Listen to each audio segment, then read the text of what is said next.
What's going on, everyone? This is Richie of BuzzBeat. Welcome into a film findings video for the Charlotte Hornets and their impressive victory over the Boston Celtics in Boston at a rest disadvantage. And they looked like the better team from the jump ball. So, what we're going to do here, this is normally a video that you're going to find on our Substack, buzzbeat.substack.com. This is going to be free for everyone. I had about 8 clips that I could have highlighted within this game, but we're going to narrow it down to 4, try to keep this video about 10 minutes to break down the different actions. And Charles Lee has impressed me this season from the get go. But as you're noticing more and more, he's adding wrinkles within his offense and different things within the offense that are counters. And he's using the shooting gravity of all of his players to his advantage and allowing everyone up and down the lineup to take advantage of it. And so you're seeing performances from Musa Diabate to Josh Green to Grant Williams to Brandon Miller, all up and down the roster because they're so unselfish and they've drilled all these different movements down. And it very much feels like a free flowing offense where these guys are trained and they know what to do in the different situations. So we're going to start with the first clip, which is actually the first possession of the game here. And so as we get into this, we're going to let it play one time through before we break down the different actions and what's happening with the Hornets before it ends in a Musa Diabate dunk here. So we're going to start off where LaMelo Ball, this is becoming a trend. When he's coming across midcourt, he's getting rid of the ball fairly quickly. And he's going in to go space to the corner or go set a screen for somebody else and using his off ball shooting as a gravity piece here. And so this is interesting. He's going to go set a down screen for Musa Diabate to free him up. Keita, as you can see, is going to go under the screen because it's Musa Diabate. And Keita is so far down playing the drop coverage that this is going to turn into an inverted pick and roll.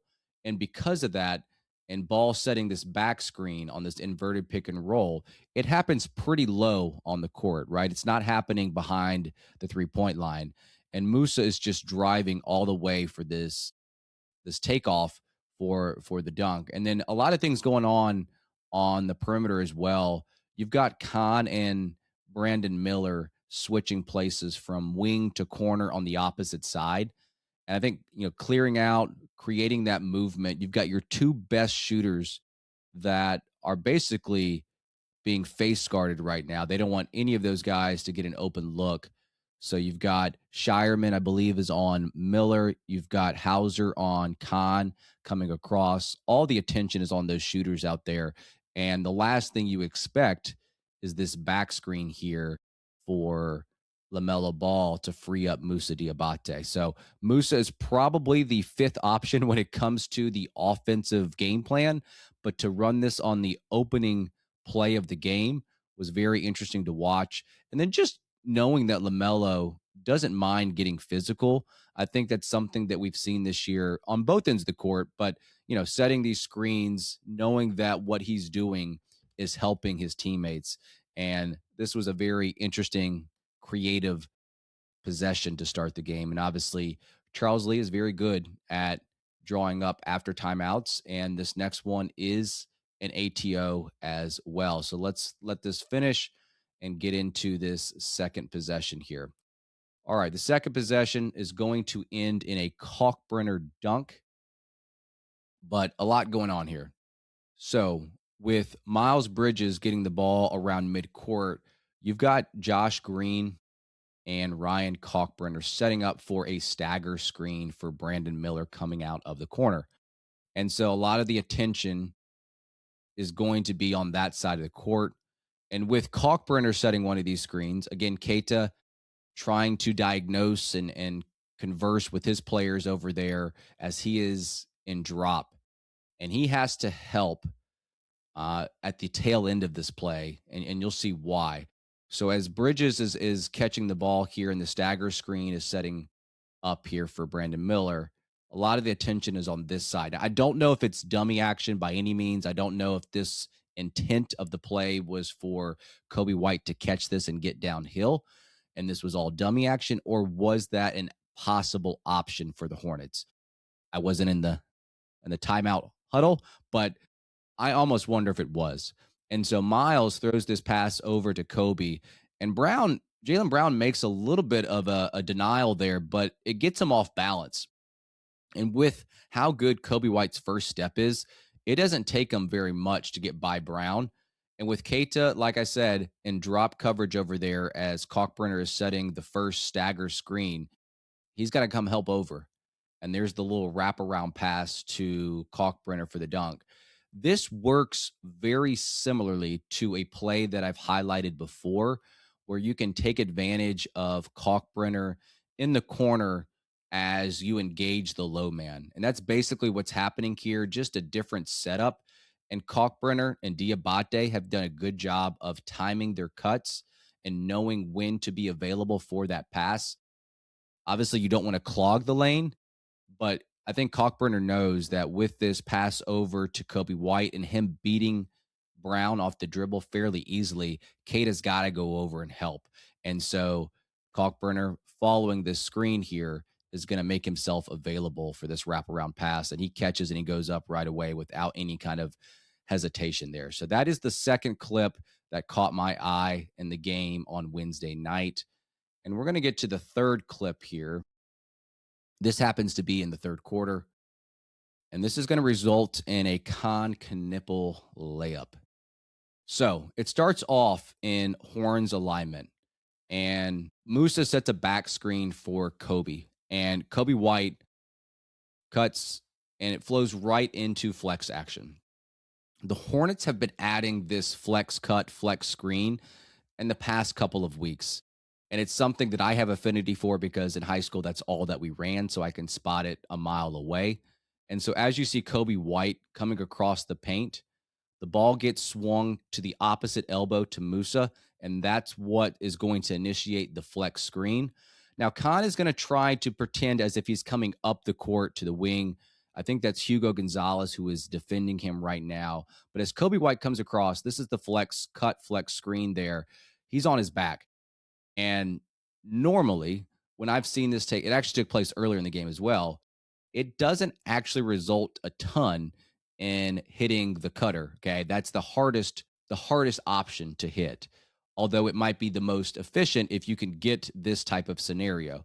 So Jalen Brown, I believe, is on Kobe. Hugo Gonzalez is trailing Khan.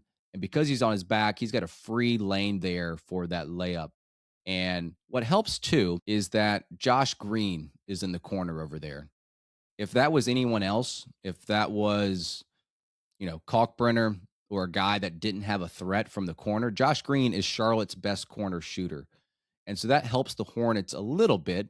And maybe there should have been a little bit more help on that side, but it obviously allows an easy layup there. And this feels a lot like Con Knipple's inside hand layup, but it's more of like a reverse style, just getting it up on the glass as quick as possible. The only real option here, it feels as if unless he misses it, might be a goaltend. So with this inside hand layup, he's going to get it quickly off that glass there. So there's the back screen, there's the cross flex screen there, and there it is, the bucket. So we don't see this very often for the Hornets in terms of hitting the cutter. What normally happens, and I'll pause it right here. Normally, if that's not open, this is going to turn into zoom action. And so Musa Diabate, who has the ball right now, he's going to work the dribble handoff game. In this case with Kobe White, Kobe would come off of that screen from Miles Bridges in this case at the elbow, and then work the zoom action towards Diabate. So I've seen the flex action in work, but this is not normally the end result. So when I saw it result in a layup, this is probably what they wanted, but they realize it's probably not going to be something that they can actually count on very often. So it probably is the first option, but in all likelihood, it doesn't actually always end this way. The final clip that we're going to go through here is in the dying seconds of the third quarter, 40 seconds left.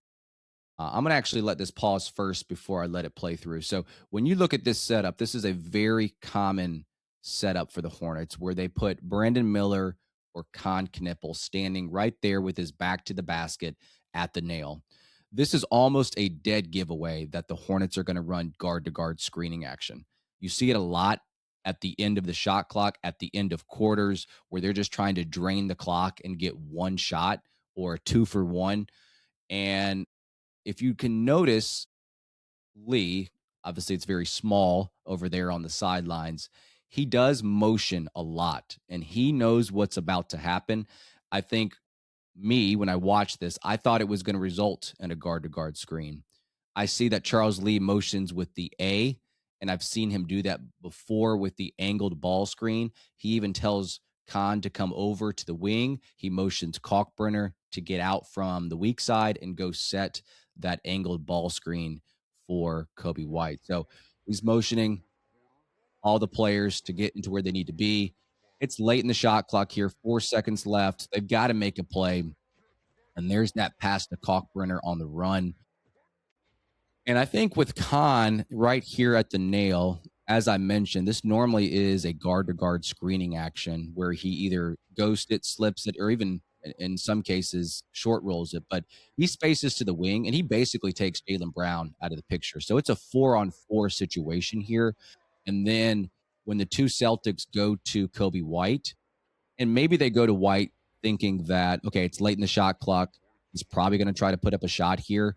But once when they do that, it turns into a 3-on-2 situation with Kalkbrenner. And I think Kalkbrenner has done a good job in the past month and a half in terms of getting stronger with the ball. This is not an easy ball to catch. He's on the run. White has got to get it around a couple of Celtics and a little bit off balance. He still catches it and goes right up over two Celtics.